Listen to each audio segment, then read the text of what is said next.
덴마크 분열 극복의 비밀. 제2부 그룬트비와 민중고등학교 폴케오이스콜레. 1. 살아있는 말과 교육의 본질. 그룬트비의 교육 철학에서 가장 중요한 개념 중 하나는 살아있는 말이다. 그는 기존의 교과서 중심 교육이 아닌 인간의 경험과 대화를 통해 배움을 얻는 방식을 강조했다. 살아있는 말은 단순한 정보 전달이 아니라 공동체 속에서 사고하고 표현하는 능력을 기르는 것이다. 그룬트비는 인간이 삶 속에서 직접 경험하고 토론하면서 지식을 습득하는 것이 중요하다고 보았다. 따라서 교육은 암기와 시험 중심이 아니라 사고를 확장하고 공동체와의 관계를 형성하는 과정이어야 한다고 주장했다. 2. 민중고등학교의 탄생과 철학. 그룬트비의 철학을 실천한 대표적인 교육 모델이 바로 민중고등학교 폴케오이스콜레이다. 그는 농민과 노동자들도 고등교육을 받을 기회를 가져야 한다고 믿었으며 실생활과 밀접한 교육이 필요하다고 주장했다. 민중고등학교의 핵심 원칙은 다음과 같다. 시험 없는 교육, 지식의 암기보다 사고력과 창의성을 기르는 과정 강조, 공동체 중심 학습, 학생들이 토론과 협력을 통해 배우도록 유도, 실용적인 학습, 철학, 역사, 문학뿐만 아니라 농업, 기술, 예술 등의 실생활 교육 포함. 이러한 교육 방식은 기존의 형식적 학교 교육과는 차별화되었으며 덴마크뿐만 아니라 핀란드, 독일, 노르웨이 등 유럽 여러 나라에 영향을 미쳤다. 3. 초기 자금과 인적 지원 확보 과정. 민중고등학교 설립 초기 가장 큰 어려움은 자금과 지지층 확보였다. 귀족과 부유층이 강하게 반대했기 때문에 국가나 기득권층의 자금 지원을 받기 어려웠다. 그러나 그룬트비는 다음과 같은 방식으로 지원을 얻어냈다. 농민과 노동자 계층의 자발적 기부. 그룬트비는 직접 지역사회를 방문하며 농민과 노동자들에게 자신의 교육 철학을 설명했고 그들의 공감을 얻어 소액 기부를 받았다. 왕실 및 개혁파 귀족들의 지지. 덴마크 왕실 내부에는 개혁을 지지하는 일부 인사들이 있었으며 특히 크리스티안 8세는 교육의 중요성을 인정하고 일부 재정 지원을 허용했다. 목사들과 종교계 인사들의 도움, 그의 신학적 배경 덕분에 개혁적 성향을 가진 일부 루터교 목사들이 그의 교육 운동을 적극적으로 지원했다. 특히 프레데릭 바렌치와 같은 인물들이 자금과 네트워크를 제공했다.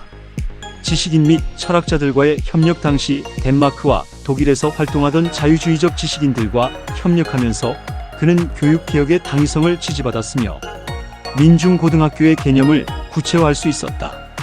이러한 노력을 통해 그는 1844년 첫 번째 민중고등학교를 롤링에 설립할 수 있었다. 이 학교는 귀족 계층의 방해로 몇 차례 어려움을 겪었으나 이후 덴마크 전역으로 확산되었다. 4. 귀족과 부자들의 반발 그리고 극복 과정. 그룬트비의 교육 철학과 민중고등학교 운동은 귀족들과 부유층의 강한 반발을 불러일으켰다.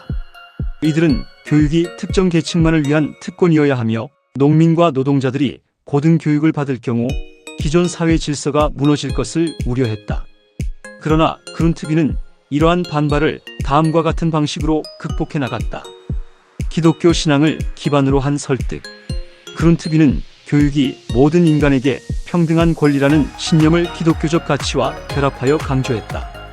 그는 교육이 도덕적이고 윤리적인 공동체 형성을 돕는다고 주장했다.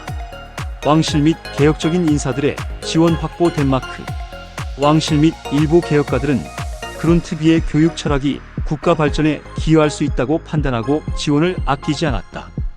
부모들의 적극적인 참여. 농민과 노동자 계층의 부모들은 자녀들에게 더 나은 미래를 제공하고 싶어 했으며 그룬트비의 교육 철학에 적극적으로 공감하고 협력하였다. 이들은 자발적으로 학교 설립을 돕고 교육 기금을 마련했다. 5. 민중고등학교의 확산 과정. 그룬트비가 구상한 민중고등학교는 덴마크에서 성공적으로 자리 잡은 후 19세기 후반과 20세기 초반에 걸쳐 유럽 전역으로 확산되었다. 특히 핀란드와 노르웨이, 스웨덴 등 북유럽 국가들이 이 모델을 적극적으로 받아들였다. 핀란드 1860년대부터 덴마크 민중고등학교 모델을 참고하여 시민학교와 노동자학교가 설립되었으며 현재까지도 핀란드 평생교육의 중요한 축을 이루고 있다.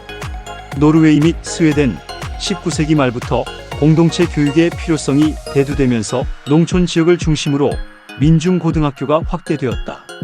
현대에도 다양한 성인 교육 및 비형식 교육 기관들이 그룬트비의 철학을 기반으로 운영되고 있다. 독일 20세기 초 독일에서는 볼크스호슐레라는 평생교육기관이 등장했으며 이는 덴마크 민중고등학교의 영향을 받은 모델이다. 전 세계적 확산 20세기 중반 이후 북유럽 국가들이 개발도상국에 교육 원조를 하면서 민중고등학교 철학이 아프리카, 아시아, 남미 지역까지 퍼지게 되었다. 6. 현대 교육에 주는 시사점. 그룬트비의 평생교육 철학은 오늘날에도 유효한 시사점을 제공한다. 특히 다음과 같은 부분에서 현대 교육과 연결될 수 있다. 성인 교육과 평생학습 시험과 성적이 아니라 자기 개발과 협력을 중심으로 한 학습 모델. 비형식 교육의 중요성. 공식적인 학교 시스템 외에도 지역사회 기반 학습과 대화형 교육의 필요성. AI 시대의 인간 중심 교육 기술이 발전할수록 인간의 창의력과 공동체 정신을 강조하는 교육이 더욱 중요해짐. 그룬트비의 교육 철학은 덴마크를 비롯한 북유럽 국가들의 교육 시스템에 뿌리를 내렸으며 오늘날에도 혁신적 교육 모델의 기반이 되고 있다.